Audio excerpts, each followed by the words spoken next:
back, everybody. I'm Brad. I'm Steve. So today we have our second tasting of Idaho 7 Smash. This is using 2-row malt, 2 pounds, 8 ounces. So 2.5 pounds of malt, 0.39 ounces at 30 minutes, 0.29 at 5 minutes, 0.32 3 days into dry hopping. Idaho 7 was 14.1 alpha acid. So if you're going to make this, follow it. This is a 1.25 gallon batch going into the fermenter. USO5 is what we're using right now. Idaho 7, tropical fruity, piney, resinous stone fruit. And I'm guessing this is grown in Idaho, hence Idaho 7? I don't know. Sure. Sounds good. This was bottled on 7-11, 6.73% ABV. The first review date, which I'm getting smart because I never remember. Oh, this is tasting number 5. The first review was on 8/9. Okay. And this is 9/12. Yeah, so almost a month a little later. Over a month. Carbonation tablets was the Cooper's or Mr. Beer, the big ones. So we not seeing much, but there it is. Steve's first tasting of this, my second. I try not to go back and look to see what I thought the first time, just because we want to see what's changed. So here we go. Give you the first pour this time, so if I get crap, it goes in mine.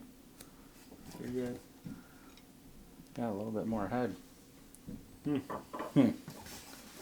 Off-white, small bubbles, some medium in there. I've got a finger. Steve's got not even a half. Color. It's almost like that wheat. Yeah. Golden yellow, maybe a little darker, dirty yellow color. Mm-hmm. Lots of bubbles coming up. Chill haze. A little bit, yeah. This glass is like smooth. It's smoother than the last one. Use it. Yeah. Okay. Smell. That's stony. I would almost say, and I don't know if it's because I read it, it's, I wouldn't say dank, but the resident, or... It reminds me of some old peaches.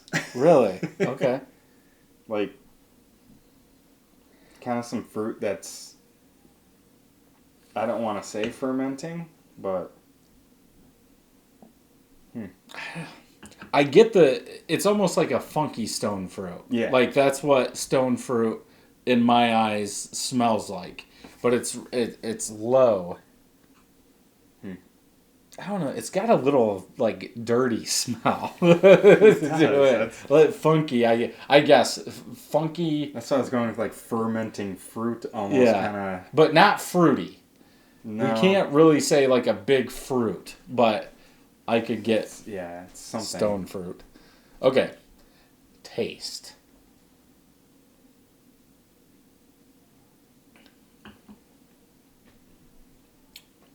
I get a lot of fruit there. Like fruited honey. That's a really interesting... I don't know what I think of that. What the heck?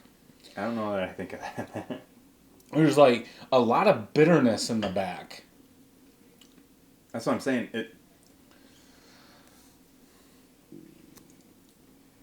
When I first get it into my mouth, I'm like, okay, it's fruity. When I start to drink it, it's like, okay, it's changing from fruity to bitter, but in between, I don't like that in between. Yeah. Yeah, at first, like I said, it's almost like a fruited honey, but I think it's that, like, fruit, then that big bitterness, and they're, like, mixing. Mm-hmm. And so you're getting... I mean, it's a lot. Like, when I go to drink... It's almost like, is this a shandy? Like, there's just so much fruit, and then it's like, it just starts to change on you.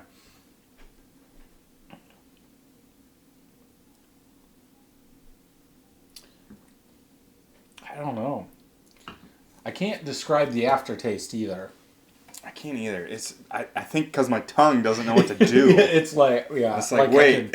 All of the taste buds on my tongue are like stuck up. Yeah, and I mean, it is bitter on the back. Yeah.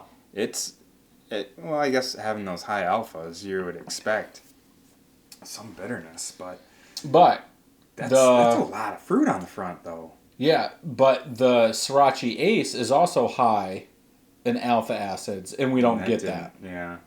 So this is why it's good to taste the hops and do stuff like this, because to me, Idaho 7 should be used up front at 60 minutes. Like in place of a Warrior or, something like that. Yeah. That fruit. It's almost like it's too much. That fruit is crazy to me. Like, if you could just have one or the other, I think I'd be happy. Yeah, not both. I don't think it tasted like this at a month old when I did the first review, because this is something you would remember. Like my tongue, I can feel the taste buds on my tongue. I know I can too. Like our palates are ruined for the next one. Yeah. It is interesting though. Like it's not, I don't know if I would drink it, but it's not like, I think I just would adjust how I use the hop, like you said. I think it's too much hops. Like that, even though it's high in alpha acid, like the Sriracha Ace, it shows it more. Mm-hmm. Like it comes out more. Yeah. I was really surprised when I first took that drink though and held it in my mouth for a second. I'm just like, this is a fruit bomb. And then it just... I should have held it. Not swallowed. Do you like wine drinkers? You put it in and swish it around and spit it out? That's fruity. It's almost like it's doesn't know what it wants to be. The body's not bad. No, the body's good. This is like in the middle. So this is one, because we started out with these smash beers at 2 pounds, 12 ounces. Then we dropped it all the way down to 2 ounces, or 2 pounds. Then it went up to 2 pounds, 8 ounces. Then down to 2 pounds, 4 ounces. So this is like right in the middle. Yeah, I'm happy with the body, the grain, all that. It's just the hop. I just need the hop to decide what it wants. I think this is a hop that doesn't play well by itself. No. It needs helpers. Yes. And I think it needs to be used at the beginning of the boil, and I'm probably saying that just because it's such a high alpha acid hop, and you're getting a lot of that bitterness. But then does that fruit tone down? Right. I don't know. That's why we're making 500 smash beers. But I wonder, like, if you were to play with this, it's almost like it's like a weird dual purpose hop, right? So like if I'm getting that fruit up front because of the late edition hops, then if that's what I want, then that's what I would put in, and maybe do something different up front.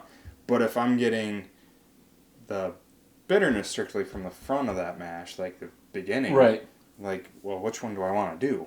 It just depends on what you want, I guess. Yeah, I think you would actually have to go both ways. Brew it twice.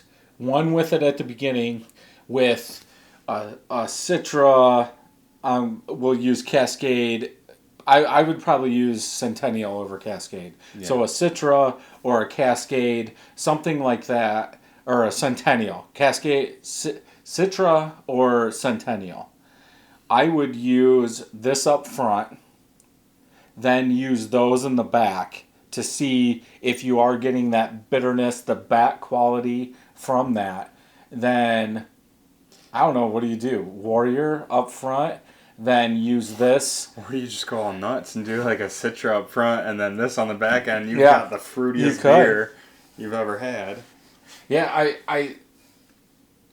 I think you would have to play around with it. Yeah. I don't think this one is, it's one of those where I wouldn't go, okay, I want to do 5 gallons. I'm going to go ahead and grab this hop, this hop, this hop. I've never brewed this before, but I know these are all good. I think you could be in trouble. Yeah. This would be, okay, I've got to play with this to figure out its sweet spot. Yeah. And then ramp it up. It would be interesting. I don't know how you could do it. Well, I know how you could do it. if you were gonna make another smash beer with this, I would probably put nothing in at the beginning of the boil. Do a 10, do a 5, just like that Sriracha Ace. Yeah. Do a 10, a 5, a 1, then a dry hop. See what you get. And see what you get. Because then adjust accordingly. Yeah. Well, because you're either going to get all fruit and a little bitterness, or you're going to get a ton of bitterness. And if you get a ton of bitterness, and so that's on the back end, so then you know, okay, I need to use it up front at 60. Yeah. But using it up front at 60 is going to produce more bitterness because it's going to be in the boil longer, so it's going to drive the ABV up. So my guess is I guess now that I'm talking, it's better at the end. Dry hop, probably. Yeah, I mean, because the smell, it's hard to gauge. I still get a funky... I do, and that's what I'm worried about. Like, if I dry hop with this, am I getting that smell because you boiled it early on, and it should be used maybe, even though it's high alpha, which you would think would be up front anyways. Right. It should be used on the back end, or am I getting that from that dry hop? And I don't know. Yeah. More it's experiments not the malt. needed. I know it's not the malt. No, it's not. So, yeah, I think if anything... I don't want to like scratch this off the list and be like, I'm not using Idaho 7. Oh, I definitely wouldn't. It's just... I need to find where I need to use Idaho 7. Yeah. I would say... I guess if you wanted to make something easy, I would do 0.25 at 10 minutes, 0.25 at 5 minutes, 0.1 at 1 minute, then 0.4 3 days into dry hop. Just like the Sriracha Ace, just to see what you got. Because then you would know, okay, well, I'm getting all fruit. So if I added Citra at 60 minutes, it's going to be a fruity beer. Mm-hmm. Or if it's Centennial, I'm going to get more grapefruit up front with more fruit in the back. Yeah, so they would complement each other somehow. Yeah, I agree. I think you just need to find where this hop belongs. Yeah. Because right now, it doesn't... It's like we're confusing it. Wants to be both. Yeah, it wants to be everywhere, and it doesn't work everywhere. Yeah, it's interesting. No, it doesn't work in the middle. Yeah, it's probably like... not. It's either front or back. Yeah. And I think... it almost tastes like honey water. I know, that's what I'm saying. But it's mixing. I think it's everything mixing. Yeah. It's over-hopped at the back end, but it's fruitiness at the front. And in the middle, they're mixing. Yeah, I think if you define where it is, I think it's going to be a really good hop. Yeah. Huh. Well, more smash beers. Good learning. So if you like this video, thumbs up. If you don't, thumbs down. Make sure you hit that subscribe button and ring that bell so you know when new videos are coming out. And until next time, I'm Brad. And I'm Steve. Happy brewing. See you next time.